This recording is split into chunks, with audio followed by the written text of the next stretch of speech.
नौजवान फांसी पर चढ़ा, उसके रक्त का कोई स्वतंत्रता में योगदान है कि नहीं है? यह कृतज्ञता, यह देश जो 47 के बाद किया वह क्षम्य नहीं है। खुदीराम बोस के बाद मदन लाल धिंगरा पढ़ने के लिए इंग्लैंड गए। कर्जन वाइली को कैक्सटन हॉल में सरेआम गोली मार दी, पकड़ा गया। पूछा गया उससे कि वकील रखोगे? कहा न्याय मिलने की कोई संभावना नहीं है, इस नाते मैं स्वयं बहस करूंगा। और बहस क्या किया? जज साहब, मैं आपसे हाथ जोड़कर निवेदन करता हूं, मुझे फांसी ही दीजिएगा। क्यों? क्योंकि मैं मरने के बाद पुनर्जन्म लेकर के और भारत माता को स्वतंत्र कराने का काम करना चाहता हूं। उसका बयान है कचहरी में, मेरा देश रामकृष्ण का देश है, मेरे देश का अपमान करना रामकृष्ण का अपमान करना है, और जो करेगा उसकी यही दशा होगी। मैंने जो किया पूरे होशो हवास में किया है, इसका मुझे कोई दुख नहीं।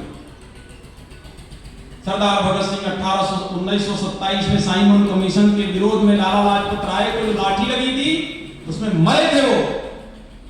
उनकी 100 यात्रा में उस रिकॉर्ड कहते हैं लाखों लोग थे, उसमें से एक सरदार भगत सिंह।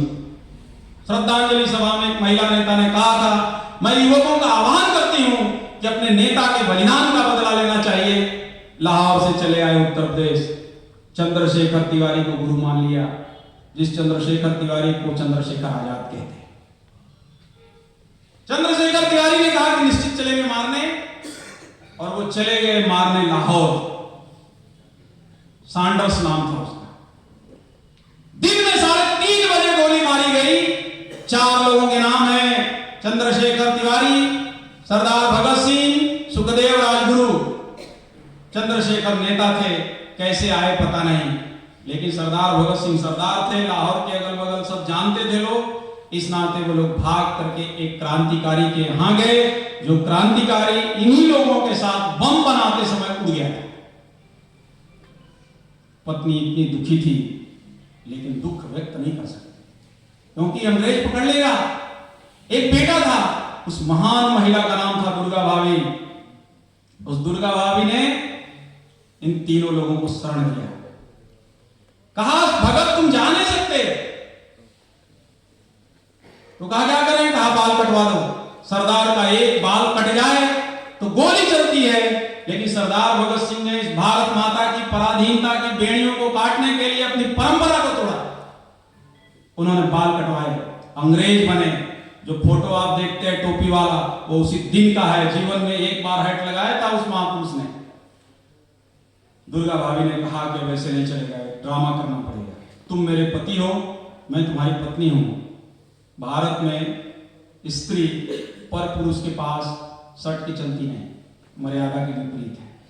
लेकिन इस भारत माता की पराधीनता की बेड़ियों ने इतना लोगों को व्यथित कर दिया था कि वो टूटनी चाहिए। इस नाते थोड़ा बहुत अगर डिसबैलेंस होना है तो हम होकर चलते हैं।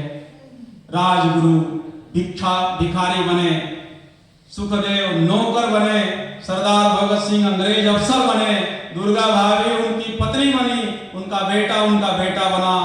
पुलिस की आंख में धूल झोंककर लाहौर रेलवे स्टेशन से बैठकर सब चले आए। दुर्गा भाभी का नाम क्रांतिकारियों के लिस्ट में नहीं है। वो स्वतंत्रता के बाद भी जीवित थी। अभी थोड़े दिन पहले उसकी मृत्यु का खबर आया है। गाजियाबाद में रहती थी।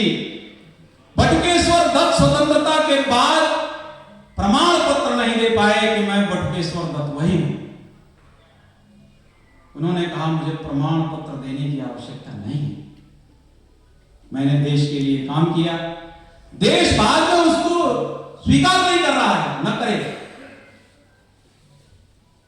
जयपुर के एक चौबे जी थे, राजकीय कर्मचारी।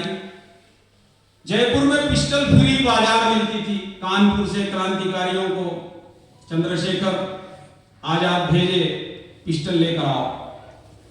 तो चौबे जी मदद करते थे, उनके यहां पिस्टल आ गई खरीद करके। खबर आ गई चौबे जी स्वतंत्र हो जाइए, पुलिस घेरेगी। पत्नी ने कहा उनको, एक को अक्षर नहीं पड़ी थी, चौबे जी हम चले जाए क्या कानपुर? मैंने कहा पागल हो गई हो, इसका परिणाम जानती हो क्या होगा? उसने कहा अरे सब लड़के जेल ही जा रहे हैं, मैं भी चली जाऊंगी, क्या दिक्कत? उन्होंने कहा तब तो तुम जा सकते।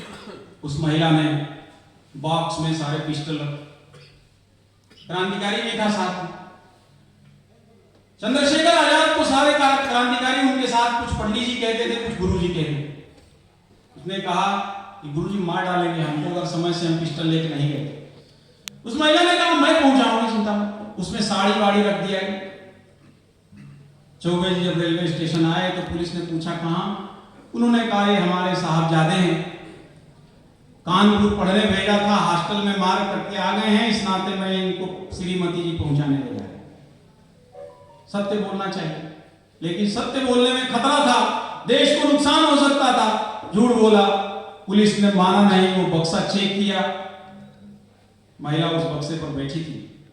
उन्होंने कहा इस बक्से में क्या है? कहा मेरा साड़ी कपड़ा है। आप खोलिए। तुरंत इतना तेजी से खोला, एक साड़ी उठाया, तुम सबों को लग गया हाँ साड़ी ही होगा। वो कानपुर तक पहुंचाने आई थी। उस महिला का स्वतंत्रता प्राप्ति के आंदोलन में कोई योगदान है कि नहीं है? वो पढ़ी लिखी नहीं थी, वो जेल नहीं गई। जिन लोगों के हम नाम स्वतंत्रता प्राप्ति के आंदोलन में क्रांतिकारियों के साथ नाम जानते हैं, वो सभी के सभी वो नाम हैं जो अंग्रेजों के रिकॉर्ड में दर्ज हैं। अनगिनत नाम थे जो स्वतंत्रता की बलिवेदी पर बिना अपेक्षा के चढ़े। स्वतंत्रता मिली क्रांतिकारियों के दम पर। अंग्रेज अधिकारी भाग रहे थे, वो मरना नहीं चाहता था। और उस सरदार भगत सिंह को चंद्रशेखर आजाद ने कहा गांधी को कि गांधी जी आप अगर आग्रह करेंगे कि ये नौजवानों का प्रेरणा स्रोत है, यह बच जाए। मैसेंजर भेजे थे, चंद्रशेखर को पसंद नहीं करते थे गांधी। गांधी ने कहा है फालतू कामों के लिए मेरे पास समय नहीं है, और चिट्ठी लिख दिया कि कराची अधिवेशन से पहले भगत सिंह की फांसी हो जानी चाहिए, नहीं तो कराची अधिवेशन डिस्टर्ब हो जाएगा। 1936 में कांग्रेस के काकीनाडा अधिवेशन में गांधी ने वंदे मातरम को कटवा दिया। वंदे मातरम पूरा गाया जाता था। 1905 से 1936 तक चला। स्वामी श्रद्धानंद जैसे महापुरुष की हत्या करने वाले रशीद को गांधी ने चिट्ठी लिखी है, वो भोला है, निरपराध है, उसको माफ करो। आदमी बेल पॉलिसी करता है, कैसा है? लेकिन जितना उसका योगदान था, उस योगदान से ज्यादा स्वतंत्रता प्राप्ति में उसको मूल्य मिला। जिनका योगदान ज्यादा था, उनका इस डायमेंशन ने नाश कर दिया कि रक्त की एक बूंद बिना बहाए इस देश को स्वतंत्रता मिली। ये जो बात मैं बता रहा हूं, ये रक्त की बूंद नहीं है, रक्त की नदी है। लोगों ने अपनी लाशों से पार कराया है भारत माता। वो सभी के सभी, विवेकानंद से लेकर बंकिम चंद्र चटर्जी से लेकर सभी क्रांतिकारी कहते थे कि भारत माता है, ये दिखती है। गांधी का मैंने कभी सुना नहीं कि उन्होंने कहा कि ये चिन्मय है, ये प्राणवान है, ये बोलती है, इसको दुख होता है। लेकिन सरदार को चंद्रशेखर आजाद कहते हैं उसको पीड़ा होता, वो लूटते थे पैसा। क्रांतिकारी मित्र उनके सरदार भगत सिंह ने कहा कि लूट रहे ठीक नहीं है। उन्होंने कहा जिस दिन देश स्वतंत्र होगा सूद समेत लौटा दूंगा, क्योंकि हमारे पास पैसे नहीं है, और जो पिस्टल चलाई जाती है उसे गोली लगती है, उसे पैसे से मिलती है। एक बार उस पैसे में से उनके एक मित्र ने चोरी कर ली। हिसाब हो रहा था, उन्होंने कहा पैसा कहां गया? उसने कहा मैं आपकी माता जी को देने जाऊंगा। उनको बहुत कष्ट हो रहा है। आप जैसा महापुरुष जिसका बेटा हो, उसकी मां को भटकना पड़ता हो, ये हमको बर्दाश्त नहीं है। चंद्रशेखर आजाद ने जो कहा मैं आपको सुनाता हूं। उन्होंने कहा मेरी मां की पीड़ा जिस दिन तुमको इस मार्ग पर चलने से विचलित कर दे, वो दिन बताना। मेरी मां के लिए मेरे रिवॉल्वर की एक गोली काफी होगी। भारत माता की वेदना से मेरी मां की वेदना बड़ी हो गई थी। उस धन्य महापुरुष को इस भारत में स्वतंत्रता पर सुख भोगने वाले नेताओं ने आतंकवादी कहा। उसको शर्म आनी चाहिए। जो उनका देश की स्वतंत्रता में कंट्रीब्यूशन था, जो उनका योगदान था, उस योगदान को सारी पीढ़ी को बताया जाना चाहिए। इस नाते ऐसे कार्यक्रम होते हैं। जब 50 साल हुआ तो स्वर्ण जयंती मनाइए, 25 साल और हुए, क्योंकि कोई जीवित नहीं है और थोड़े थोड़े समय पर ये नहीं बताया जाएगा तो ये तो हम लोग हिंदू हैं और बड़े संत हैं, भोले हैं, तो मजा भी आएगा। ये देश याद ही क्यों करना, हमारे पूरे समाज को क्यों याद करना चाहिए? इस नाते याद करना चाहिए। ये बहुत कठिन तपस्या से स्वतंत्रता मिली है, कहीं खो न जाए हमारी लापरवाही में।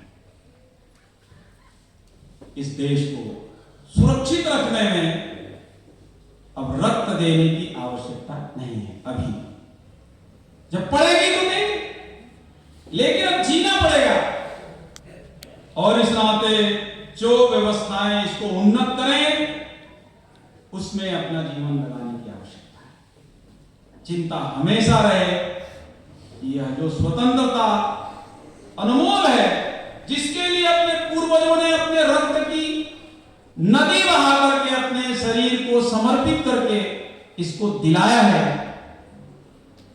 उस कठिन स्वतंत्रता को हम खो न दें लापरवाही में। और अगर खो देंगे तो पुनः उतना लंबा प्रयत्न करना पड़ेगा। इस नाते इसको सजाएं, संवारें और इस डायलेमा से दूर रहें कि रक्त के बिना एक बूंद बहाए देश में स्वतंत्रता मिली थी। देश रक्त की नदी बनने के बाद ही स्वतंत्रता मिली थी।